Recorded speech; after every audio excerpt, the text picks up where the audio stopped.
The first thing I heard was my mother laughing. Not nervous laughter. Not the awkward little laugh she used when she knew she'd said something she shouldn't have. A real laugh. The kind people make when they think they've won. I was standing in my parents' kitchen with a mug of coffee in my hand when she looked directly at me and said, "Sweetheart, don't be upset. We added your sister to your account." I blinked. What account? My mother glanced at my father, then at my sister, and smiled. Your savings account. The mug slipped out of my hand. It hit the hardwood floor and shattered. Nobody moved. My sister, Claire, was sitting at the kitchen island with both hands wrapped around a glass of orange juice. She didn't look surprised.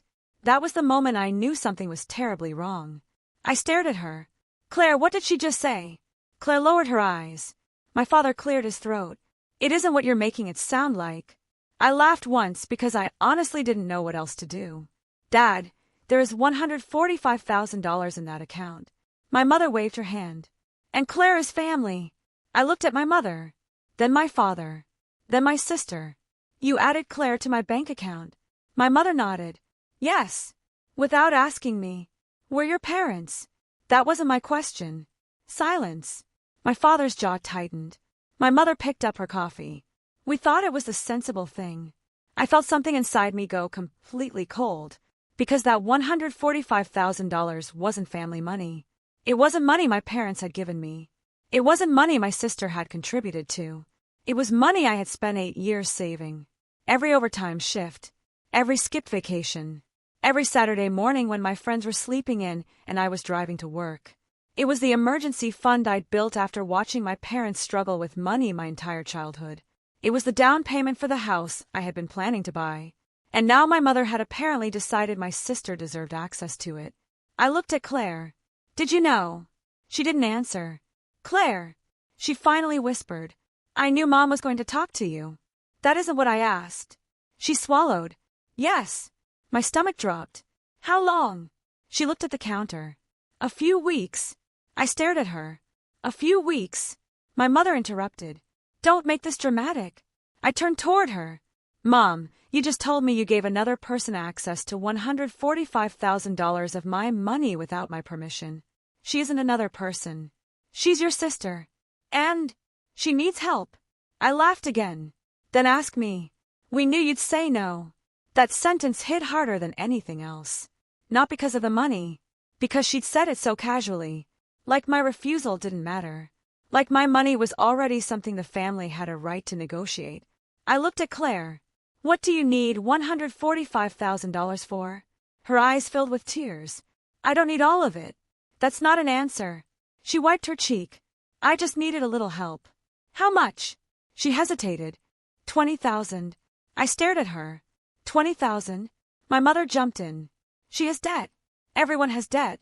She lost her job. She has another job now." Claire looked up sharply. "Who told you that?" "I did." "When?" "Last month." She shook her head. "No. I started the new job 3 weeks ago." I looked between them. Something didn't add up. Then my phone buzzed. A notification from my bank. I glanced down. My heart stopped. There was a new alert. New authorized user added to account. I opened the banking app. Claire Morgan. Authorized user. I stared at the screen. Then another notification appeared. Recent activity. Transfer initiated. I looked at my mother. "What did you do?" Her smile disappeared.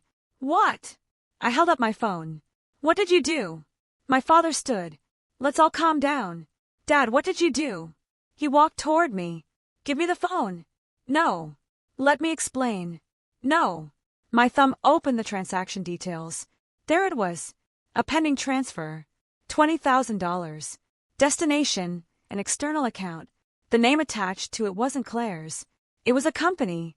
A company I'd never heard of. I looked at my sister. "Claire." She started crying. My mother suddenly became very quiet. And my father said the sentence that would haunt me for the next 2 days. "It's already done." I drove home without remembering most of the trip. I lived 27 minutes away from my parents. That night, it felt like 2 hours. My hands were gripping the steering wheel so tightly my fingers hurt. The whole thing kept replaying in my head. "We added your sister to your account." Not asked. Not discussed. Not, "Would you be comfortable?" added. Like I was 12 years old again, and my mother was deciding what belonged in my bedroom. I had spent years believing I had finally escaped that feeling. Apparently I hadn't. When I got home, I locked the door behind me and immediately opened my laptop. I logged into my bank. The $20,000 transfer was still pending. I called customer service. After 15 minutes of automated menus, a representative answered. Thank you for calling. How may I help you? I need to freeze an account. Certainly. May I have your account number? I gave it to her. She asked several verification questions. Then she said, I see a second authorized user. I know. There was a pause. Do you want to remove the authorized user? Yes. I can help with that. Also, there is a pending transfer for $20,000. Another pause. Is this transfer unauthorized? Yes. Was it initiated by you? No. Was it initiated by the authorized user? I don't know. She lowered her voice. Then I recommend we place a temporary hold on outgoing transfers immediately. Yes. Please. While she worked, I stared at the wall. My living room looked exactly the same as it had that morning. My gray couch, my bookshelf, the cheap lamp I'd bought online, the framed photograph of my grandparents. Nothing had changed. And yet everything had. The representative came back on the line. The transfer has been flagged for review. Can it be stopped? Because it's still pending, there's a possibility. Please stop it. We'll do what we can. When the call ended, I sat there for almost an hour. Then my phone rang. Mom. I ignored it. She called again. Ignored. Then Dad. Ignored. Then Claire. Ignored. Finally, a text appeared. Mom, you are making this much bigger than it needs to be. I stared at it. I typed. Me. You access my bank account without my permission. 3 dots appeared, then disappeared, then appeared again. Mom, we did what was necessary. I typed. Me. Who is the company receiving the $20,000? No response. I called Claire. She answered after 4 rings. Hello. Claire, what is the company? Silence. Claire. I can't talk about this. You absolutely can. I didn't do anything wrong. Then tell me what happened. She started crying. I didn't know Mom was going to do it this way. What way? She said she'd handle it. Handle what? My debt. I closed my eyes. What debt? She didn't answer. Claire, what debt? Finally she whispered. About $80,000. My eyes opened. $80,000? I told you I had problems. You said you had some credit card debt. I was embarrassed. Claire, that's not credit card debt. She cried harder. Please don't tell Mom I told you. I sat back. Why? Because she doesn't know everything. That sentence changed the entire conversation. What doesn't Mom know? Claire went silent. Then she said, I have to go.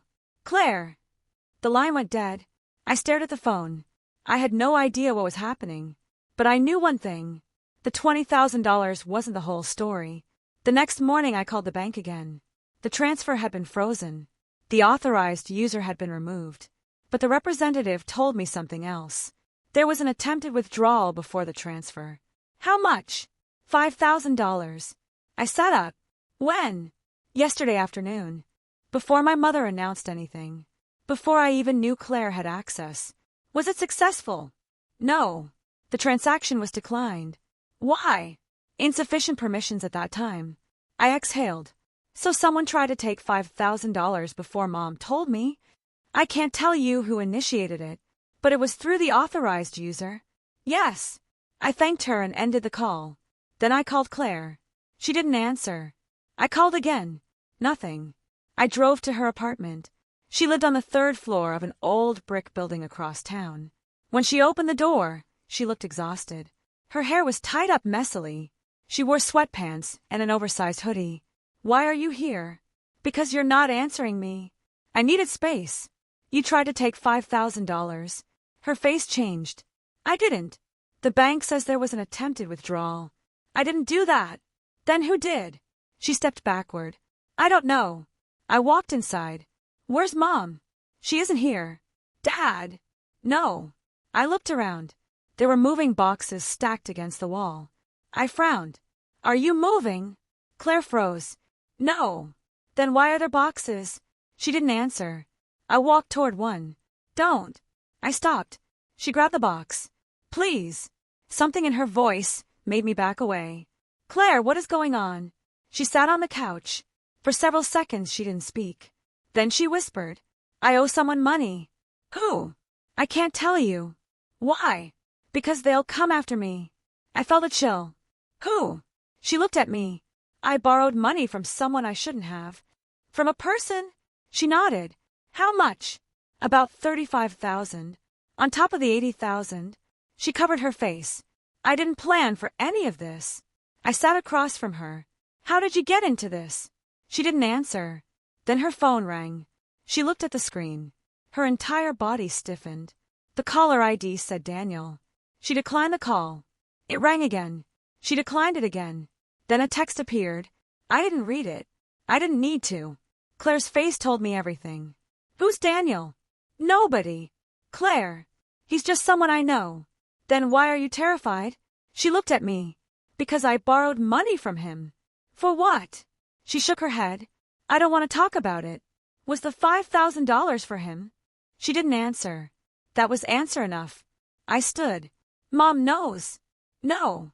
Dad. No. Then who does? Nobody. I looked at the boxes. Claire, what did you do? She began crying. I invested in something. What? A business. What business? She wiped her face. Online trading. I stared at her. Crypto. She nodded. I felt my stomach sink. How much? All of it. Claire. I thought I could fix everything. You lost $80,000 trading. Not exactly. What does that mean? She looked away. I was trying to win it back. I understood immediately. She hadn't simply lost money. She had chased the loss. And now my mother had apparently decided my savings were the emergency exit. I stood up. You need to tell Mom the truth. No. Yes. She'll hate me. She'll hate you more if she finds out you lied. Claire looked at me. You don't understand. Then explain. She shook her head. She doesn't know where the money came from. What money? The 80,000. My skin prickled. Claire. She whispered. Some of it came from Dad. I went home and called my father. He answered immediately. Where are you? Why? Your mother is upset. I don't care. There was silence. Then he sighed. Come over. No. We need to talk. We needed to talk before you added Claire to my account. Your mother was trying to protect her. From what? Another silence. Dad. He finally said. Come over tonight. I almost refused. But something told me I needed to know what was really happening. So I went. My parents' house looked the same as it always had. White siding. Blue shutters. The old oak tree my father planted when I was born. I walked inside. Mom was sitting at the dining table. Dad stood near the window. Neither of them greeted me. I sat down. Start talking. My mother folded her hands. Your sister made a mistake. How much? She looked at Dad. He answered. About 82,000. Why did you tell me she only had 20,000 in debt? My mother looked uncomfortable. I didn't know the full amount. You knew enough to add her to my account. We thought we could solve it before you ever noticed. I laughed. You thought? Dad sat down. We were going to replace whatever she used. With what? He didn't answer. Dad. He looked at me. We were going to sell the lake house. I stared at him. You don't own the lake house outright. I know. You still owe money on it. We could refinance. So your plan was to risk your property, then risk my savings? Mom interrupted. Claire was desperate. And somehow that made my money available. She is your sister. I know. Then why can't you help her? I stared at my mother. Because helping someone doesn't mean handing them a blank check. She stood. You've always been selfish with money. That sentence hurt. More than I expected. I looked at her. Selfish. Yes. I saved that money. You had more opportunities than Claire. I worked for them. She struggled. I know. You've never understood what it's like for her. Then why didn't she ask me? Mom's voice cracked. Because she knew you'd judge her. I shook my head. No. She knew I'd say no to giving her $20,000 without knowing what it was for. Dad looked away. I noticed something on the dining table. A folder. I reached for it. Mom quickly grabbed it. What is that? Nothing. Mom. It's private. I stood. She pulled the folder closer. Dad said, "It's about the debt." "Whose debt?" Silence. I looked at both of them. Then I realized something. "You're hiding something from me." My father sat down slowly. "There's another loan." "How much?" He didn't answer. "How much?" 30,000. My chest tightened. "Who borrowed it?" Dad looked at Mom. Then at me. "Claire." "From whom?" He swallowed. "A private lender." I stared at him. "Daniel." Dad's face changed. "You know his name?" "Claire mentioned him." My mother looked horrified. "She spoke to you?" "Yes." Dad rubbed his forehead. "Daniel was supposed to be helping her." "With what?" "Her business." "What business?" No one answered. I stood. "I'm done." My mother grabbed my arm. "Wait." I pulled away. "No. Please." I turned toward her. "Mom, I trusted you." She started crying. "I was trying to protect my daughter." "You weren't protecting her." I pointed toward the folder. "You were protecting a lie." Then my father said something that stopped me at the door. "Your account wasn't the only one we accessed." I slowly turned around. "What?" He looked sick. "We used some of your information when we applied for a loan." The room went silent. I could barely hear myself. "What loan?" Dad didn't answer. "Dad!" "A short-term business loan." "In my name?" "No." "Then why use my information?" He looked at the floor. "Because they needed proof of assets." I felt dizzy. "You listed my $145,000 savings as an asset?" He closed his eyes. "Yes." I walked out. I didn't slam the door. I didn't scream. I just walked. Because I knew if I stayed another minute, I was going to say something I couldn't take back. That night I barely slept. At 2:13 a.m., my phone buzzed. A bank alert. I opened it. Another attempted transaction. $30,000. Declined. I sat upright. Someone was still trying to access my money. I called the bank. They told me the account was locked. How could there be another attempt? Someone may have retained old authorization information. What does that mean? We recommend changing all credentials. I changed everything. Password, PIN, security questions, email password, two-factor authentication. Then I checked my credit. That was when I saw it. A new credit inquiry. A lender I'd never heard of. I pulled my credit report. There was a business loan application. $35,000. My name wasn't the borrower, but my information was attached as a guarantor. My hand started shaking. I called the lender. After verifying my identity, the representative said, "You're listed as a supporting guarantor." I never signed anything. "There's an electronic signature." "That's not mine." She put me on hold. When she returned, her voice was different. "Sir, we have an issue." "What?" "The signature was completed from a device associated with your family address." My blood went cold. "Which address?" She gave me my parents' address. I sat there staring into the darkness. My family hadn't just invaded my bank account. They had used my identity to support a loan. And suddenly I understood why Mom had been so confident. She hadn't thought she was asking me for permission. She thought she already had it. Because somewhere in her mind, my life was still part of hers. At 7:04 a.m., I drove back to my parents' house. Dad opened the door. One look at me and he knew. "You found out?" "Yes." Mom appeared behind him. "What did you find?" I held up my phone. "The loan." She sat down. Dad closed the door. I stepped inside. "Who signed my name?" No answer. "Who?" Mom whispered. "I did." I couldn't speak. Dad looked at her. "Linda." She started crying. "I thought I was helping." "You forged my signature." "I didn't think." "You forged my signature." "I was going to tell you." "When?" "When everything was fixed." I laughed. "Everything." I pointed at my phone. "Someone tried to take $30,000 from my savings at 2 in the morning." Mom's face went pale. "I didn't know about that." "Claire did." Mom looked toward Dad. "What?" Dad looked away. I understood. "You knew." He didn't answer. "You both knew."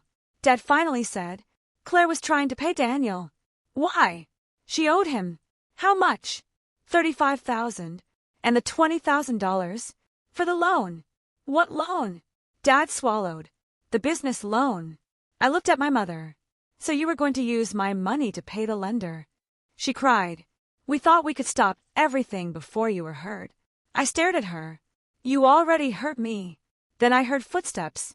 Claire walked in. She looked like she hadn't slept. "Stop." We all turned. She stood in the doorway. "Stop blaming Mom." I looked at her. "You want to take responsibility?" She nodded. "Yes." "Then tell me everything." She took a breath. "I lost money." "How much?" "About 60,000. On crypto. Mostly. And the rest." She looked at Dad. "Dad gave me 20,000. I turned toward him. "When?" "Last year. You told me you didn't have money to repair the roof." He lowered his head. "I know." Claire continued. "I borrowed another 35 from Daniel." "For what?" "To keep trading." I closed my eyes. There it was. The whole disaster. Not one terrible decision. A chain of them. Each one made because the previous one had become too embarrassing to admit. I opened my eyes. "And my account?" Claire started crying. "I didn't ask Mom to add me." "Then why did she?" "She said she'd fix it." "Fix what?" "My debt." I looked at Mom. "Using my money." Mom whispered. "I thought you'd understand once you knew the whole story." I shook my head. "No." Then I said the words I'd been holding back for 24 hours. "You didn't trust me enough to tell me the truth, but you trusted me enough to risk everything I owned." Nobody spoke. I walked out. I spent that entire day making calls. The bank. The lender. The credit bureaus. A lawyer. I wasn't trying to destroy my family. I was trying to protect myself. Those were two very different things. The lawyer, Mr. Harris, was calm. He listened to everything. Then he said, "Do not transfer any money." I wasn't planning to. "Do not sign anything." "Okay." "Do not confront the lender alone." I paused. "Why?" "Because if someone used your information without authorization, you need a record of every interaction." I wrote everything down. Dates, times, names, transaction numbers, emails. Then he asked, "Do you have access to the original loan documents?" "I don't know." "Find out." That afternoon, I returned to my parents' house. They weren't there. Claire was. She opened the door. "I thought you weren't coming back." "I need the loan documents." She stepped aside. We went into the dining room. The folder was on the table. I opened it. There was the application. There was my financial information. There was my account balance. There was an electronic signature. My name. But something looked strange. I studied it. The signature was too clean. Too perfect. Then I saw the date. The document had been signed 6 weeks before Mom announced the account change. 6 weeks. I looked at Claire. "Did you know about this?" She shook her head. "No." "Are you sure?" "Yes." I turned the page. There was another document. A letter from the lender. Collateral verification. My savings account was listed as liquid collateral. My heart pounded. I read further. Then I stopped. There was a second name. Daniel Reed, business advisor. I looked at Claire. "Who is Daniel Reed?" She went pale. "I told you." "No." She stared at the paper. "I don't know." "Then why is he listed here?" She took the document from me. Her hands began shaking. "I didn't know." We stared at each other. Then my phone rang. Unknown number. I answered. "Hello." A man's voice said, "You're making this harder than it needs to be." I froze. "Who is this?" "You know who." "Daniel. Your sister owes money." "That has nothing to do with me." "It does now." I stood. "Don't call me again." He laughed. "You should ask your father where the first $20,000 came from." The call ended. I looked at Claire. She had heard every word. "What does that mean?" She shook her head. "I don't know." But she was lying. I could see it. "Claire." She sat down. "Dad didn't give me 20,000. "What?" "He told me it was from his retirement." I stared at her. "Where was it from?" She whispered. "Your account." I felt the room tilt. "My account." She nodded. Mom had access to an old checkbook. I couldn't breathe. "When?" "Last year." "How much?" 20,000. I sat down. The $145,000 hadn't suddenly become endangered. It had been leaking for months. I opened my bank statements. There it was. A withdrawal. $20,000. I had assumed it was a transfer I'd made between accounts. I hadn't remembered it because I'd been moving money around at the time. But the destination was my father's personal account. I looked at Claire. And you knew. She began crying. Only recently. Why didn't you tell me? Because Mom said you'd never forgive us. I stared at her. She wasn't wrong. But forgiveness wasn't the question anymore. Truth was, I went straight to the bank. I requested every statement from the previous 18 months. The banker printed them. Page after page. Transfers, withdrawals, deposits. I went through every suspicious transaction. There were 3. $20,000, $4,500, $3,200. Total, $27,700. I had not authorized any of them. I called my father. Dad. Yes. I know about the 20,000. Silence. I know about the other withdrawals too. Another silence. Where did that money go? He sounded exhausted. Some of it went to Claire. And the rest. I paid bills. Whose bills? He didn't answer. Dad. Our bills. I closed my eyes. So you used my savings to keep the house afloat. We were going to pay you back. With what? I don't know. That honesty somehow hurt more. At least he wasn't lying anymore. I asked, why didn't you ask me? Because you would have said no. I laughed bitterly. Everyone keeps saying that. You were angry with us. Because you lied. No. We lied because you were angry. I didn't know what to say. Then he said, your mother was scared. Of what? Losing everything. I looked at the bank statement. Dad, you didn't lose everything. We were close. How close? He hesitated. 2 months. What happens in 2 months? The mortgage resets. My stomach dropped. That's why you needed my savings. Yes. And Claire. She owed Daniel. And the loan was supposed to cover the gap. I sat in my car outside the bank. It finally made sense. My parents were drowning. Claire was drowning. And instead of telling me, they had all decided my savings were the lifeboat. I called Mom. She answered immediately. Are you okay? No. She started crying. I know. Mom, why didn't you tell me? Because I was ashamed. You should have been honest. I know. Do you understand what you did? Yes. Do you understand I could have lost my house deposit? Yes. Do you understand you could have destroyed my credit? Yes. Silence. Then she said, I thought family meant we could help each other. I swallowed. Family means you ask. She cried quietly. I know. For the first time since this started, I heard something different in her voice. Not defensiveness. Not anger. Regret. But regret doesn't erase consequences. I told her, I need everything documented. What do you mean? I need you and Dad to sign a statement acknowledging every unauthorized transaction and every document that used my information. She went silent. Will you press charges? I don't know. She began sobbing. I'll do it. Both of you. Yes. And Claire. Another silence. Yes. I ended the call. Then my phone buzzed. A message from Claire. Claire, Daniel is outside Mom and Dad's house. I stared at the screen. Then another message. Claire, he's asking for you. I drove there immediately. Daniel was standing across the street. He was maybe in his early 40s. Dark jacket. Clean shoes. Calm expression. That calm bothered me more than anger would have. He walked toward my car. I kept the doors locked. He stopped by the driver's window. You're the brother. Yes. Your sister's debt needs to be handled. Not by me. He smiled. That's not how this works. I rolled the window down 2 inches. Then explain. Claire borrowed money. I know. She used your family's assets as security. I didn't authorize that. He shrugged. That's between you and your family. Then why are you here? He looked at the house.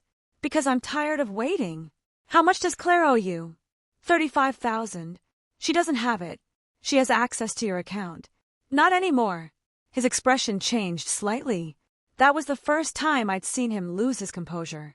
You should reconsider. No. He leaned closer. Your family has already signed agreements. Without my authorization. He straightened. You're making a mistake. I started the engine. Leave my family alone. He smiled again. We'll see. I drove away. But I wasn't scared of him. Not really. I was angry. and anger gave me clarity. I called Mr. Harris. He told me not to engage with Daniel again. Then he asked me to send him everything. I did. That night, something unexpected happened. My father came to my apartment, alone. He stood outside my door for almost a minute before knocking again. I opened it. He looked older. Much older. "Can I come in?" I stepped aside. He sat on the couch. For a while he just stared at his hands. Then he said, "I need to tell you something." "What?" "The $20,000 wasn't the first time I used your money." "I know." He nodded. "But there's something else." He reached into his coat. He pulled out a small envelope. Inside was a USB drive. "What is this?" "Everything." I looked at him. "What everything?" "Emails, loan applications, messages, bank statements." "Why are you giving me this?" "Because your mother still wants to fix things. And you." He looked at me. "I think we've gone too far." That was the first time my father admitted it. Not that we'd made a mistake. That we crossed a line. He continued, "Daniel wasn't just Claire's lender." "What was he?" "He was the person who introduced her to the trading platform." I stared at him. "Was it legitimate?" "No." My stomach dropped. "What do you mean?" "It was a fake investment operation." I looked at the USB. Claire didn't lose 80,000 trading. "No." "Then where did the money go?" Dad whispered. "Daniel took it." I spent the next 3 hours reviewing the files. The trading platform looked legitimate. Professional website. Charts. Account dashboards. Customer support. Everything. Claire had deposited money. Then the numbers grew. At least on the screen. Her account showed $102,000. She tried to withdraw. They demanded a tax payment. Then a verification fee. Then another processing fee. That's when she borrowed money. Every time she paid, the platform demanded more. It was a classic scam. Except it wasn't just Claire. There were dozens of victims. Maybe hundreds. Daniel wasn't a financial advisor. He was a recruiter. He had convinced people to deposit money into fake accounts. And my father had unknowingly helped him by using my financial information to secure the loan. The $35,000 loan wasn't going to Claire. It had been routed through an intermediary company, then into an account connected to Daniel. My hands went cold. I called Dad. "Why didn't you tell me this?" "I didn't know." "When did you find out?" "Yesterday." "Why?" Daniel threatened Claire. I stared at the screen. What did he threaten? He said he'd send people after her. I closed the laptop. "Dad, that's serious." "I know." "Why didn't you call the police?" "Because I was afraid." I couldn't blame him. But fear had caused all of this. Fear of losing the house. Fear of admitting failure. Fear of Claire's debt. Fear of consequences. Every secret had created another secret. And eventually those secrets had reached me. The next morning, Mr. Harris helped me file a formal fraud report. The bank opened an investigation. The lender froze the loan. And the police requested copies of the documents. For the first time, I felt like the situation was moving in a direction I could control. Then Claire called. "Can I come over?" "Yes." She arrived 20 minutes later. She looked terrified. "I know everything." I told her. She nodded. "I figured. Why didn't you tell me?" "I was ashamed." "You should have told me." "I know. You could have asked for help." "I didn't think you'd give it." "Maybe I wouldn't have." She looked at me. "That hurts." "It should." She started crying. "I destroyed everything." "No." I sat down. "You made terrible decisions. That's different. Mom hates me." "Mom doesn't hate you." "She should." "No." I looked at her. "But she shouldn't keep rescuing you either." Claire wiped her eyes. "I don't know how to fix this." "Start by telling the truth." She nodded. "Even if it means losing everything." I thought about my parents' house. The lake house. My savings. My trust. "Yes." She whispered. "Okay." 3 days later, my parents put the house on the market. Not because I demanded it. Because they finally admitted they couldn't afford it.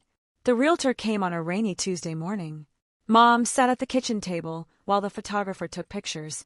I watched from the doorway. The same kitchen where she told me about my sister. The same floor where my coffee mug had shattered. Mom looked at me. "You don't have to be here." "I know." "Why are you?" I thought about it. "Because I want this to end, honestly." She nodded. Dad walked in carrying a box. He placed it on the table. Inside were old family photographs. My childhood, Claire's childhood, Dad holding me at a baseball game, Mom helping Claire with homework, Christmas mornings, summer vacations. We had once been happy. That was the hardest part. People always talk about betrayal as if villains wake up one morning and decide to become villains. Real life isn't like that. Sometimes people love each other deeply. Sometimes they still hurt each other. Sometimes fear turns good intentions into terrible choices. Mom looked through the photographs. Then she said, "I need to tell you something." I waited. "I've always been harder on you." I looked at her. "I know." She smiled sadly. "You were responsible. Because you made me." "I know." She touched a photograph. "You were 14 when your father lost his job." "I remember." "You started working after school." "I remember that too." "You bought groceries with your own money." I nodded. She started crying. "I thought because you were strong, you didn't need protecting." I didn't answer. "But Claire needed me." "She did." "So I protected her too much." "Yes."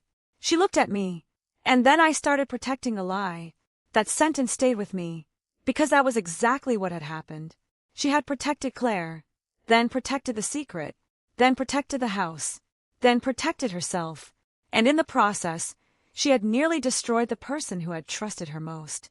I sat beside her. "I don't hate you." She cried harder. "I don't know if that makes me feel better or worse." "You should feel worse for a while." She laughed through her tears. "Fair." I smiled. It was the first time we'd laughed together in days. But then the front door opened. Dad walked in. His face was pale. "We have a problem." My mother stood. "What?" Daniel disappeared. I looked at him. "What?" "He closed his office." "Where is he?" "We don't know." Then Dad placed his phone on the table. There was one new message. From Daniel. "You think this is over?" The police advised us not to respond. We didn't. For 2 weeks, nothing happened. The house was sold. The mortgage was paid. My parents moved into a smaller rental. Claire found a financial counselor. She also began working with investigators to document the scam. My account remained frozen during the investigation. I couldn't access all of the money immediately. But I could see it. $117,300. After the unauthorized transfers and legitimate withdrawals I had made earlier, that was what remained. It hurt, but it wasn't gone. The bank eventually restored full access. The fraudulent transactions were investigated separately. My credit was repaired. The lender removed my name from the application. My parents signed written statements acknowledging what they had done. And I moved forward. Not quickly, but honestly. Then one afternoon, I got a call from the detective. "Mr. Morgan?" "Yes." "We found Daniel." I sat down. "Where?" "Another state." "Did he get arrested?" "He was detained on unrelated fraud charges." I closed my eyes. "Is my family involved?" "Your sister is cooperating." "What about my parents?" "They're witnesses." "And me?" "You're a victim." That word hit me strangely. Victim. I hadn't thought of myself that way. I'd thought of myself as the person who had been betrayed. But victim was accurate. The detective continued. "We also recovered some financial records." "What kind?" "Transfers." "From Daniel?" "Yes." "Anything involving my sister?" "Yes." "Can I see them?" "Your attorney can request them." I thanked him. Then I called Claire. She answered. "They found him." "I know." "How?" The detective called. There was silence. Then Claire said, "I think I owe you an apology." "You do." She laughed softly. Still blunt. "Always. I thought you were the enemy." "I know. I thought you were going to abandon me." "I almost did." She went quiet. "Why didn't you?" I looked out the window. "Because you're my sister." She started crying. "But that doesn't mean I'll keep rescuing you." "I know. And it doesn't mean I trust you yet." "I know. But maybe one day." She whispered. "I hope so." 6 months later, I finally bought my house. Not the one I had originally planned. A smaller one. A little farther from downtown. It had a cracked brick walkway and a kitchen that needed work. But it was mine. I stood in the empty living room with the keys in my hand. The $145,000 account wasn't back to its original balance. But I had rebuilt enough. Slowly. Honestly. No shortcuts. No family secrets. No borrowed money. No pretending. The day I moved in, my father helped carry a bookshelf. He set it against the wall. You want it there? Yeah. He nodded. Then he stood there awkwardly. I know I don't have the right to ask. Ask what? Can I come to your house sometimes? I looked at him. You don't need permission to be my dad. He smiled. But I do need permission to be in your life. That one got me. I looked away. Yeah. He hugged me. It was awkward. Short. But real. Later that evening, Mom arrived with a casserole. She stood at the door. I didn't know what else to bring. I smiled. That's okay. She handed it to me. Then she said, I won't ever touch your finances again. I laughed. Good. I mean it. I know. She looked around the house. It's beautiful. Thanks. I'm proud of you. I looked at her. Thank you. She turned to leave, then stopped. Can I say one more thing? Sure. She took a breath. I was wrong. I waited. Not just about the money. She looked down. I was wrong about you. I didn't know what to say. She continued. I thought being strong meant you didn't need anyone. I nodded. But you did. Yes. And I should have been someone you could trust. I swallowed. You weren't. I know. She wiped her eyes. I want to be now. I stepped forward and hugged her. Not because everything was fixed. It wasn't. But because sometimes forgiveness isn't pretending nothing happened. Sometimes it's deciding you don't want what happened to control the rest of your life. A year after the night my mother announced that she'd added my sister to my $145,000 account, I sat at my kitchen table with my laptop open. My savings had recovered. My credit was clean. My parents were stable. Claire was debt-free. She had gone through counseling. She had stopped chasing quick money. She had built a real career. And most importantly, nobody had access to my accounts except me. I still kept every bank statement, every email, every document. Not because I was paranoid, because I'd learned something. Trust doesn't mean ignoring boundaries. Family doesn't mean unlimited access. And helping someone doesn't mean allowing them to destroy you. My phone buzzed. A message from Claire. Claire, dinner Sunday? Mom wants to cook. I smiled. I typed back. Me, what is she cooking? Claire replied. Claire, something with potatoes. She refuses to tell me. I laughed. Then another message appeared. Claire, also I have something for you. I frowned. Me what? 3 dots. Then, Claire, you'll see Sunday. I put my phone down. For the first time, a mysterious message from my family didn't make my heart race. That felt like progress. On Sunday, I arrived at my parents' rental. Mom opened the door. Come in. Dad was in the kitchen. Claire was sitting at the table. She stood when I walked in. Hey. She handed me a small envelope. What is this? Open it. Inside was a cashier's check. I looked at the amount. $27,700. I stared at her. What is this? Your money. I looked at Mom. Then Dad. Claire shook her head. They didn't give it to me. She looked down. I did. You don't have to. Yes, I do. She took a breath. I know it doesn't erase anything. No. I know it doesn't buy forgiveness. No. And I know I can't give you back the trust one broke. I looked at her. But I can give you back what was yours. I held the check. For a moment, I couldn't speak. Then I stood and hugged her. She hugged me back. Mom started crying. Dad looked away. And for the first time in a long time, we were sitting around a table without anyone hiding anything. No secret account. No hidden debt. No fake signature. No emergency. Just 4 people trying to figure out how to be a family after nearly destroying each other. People sometimes ask why I didn't cut my family off completely.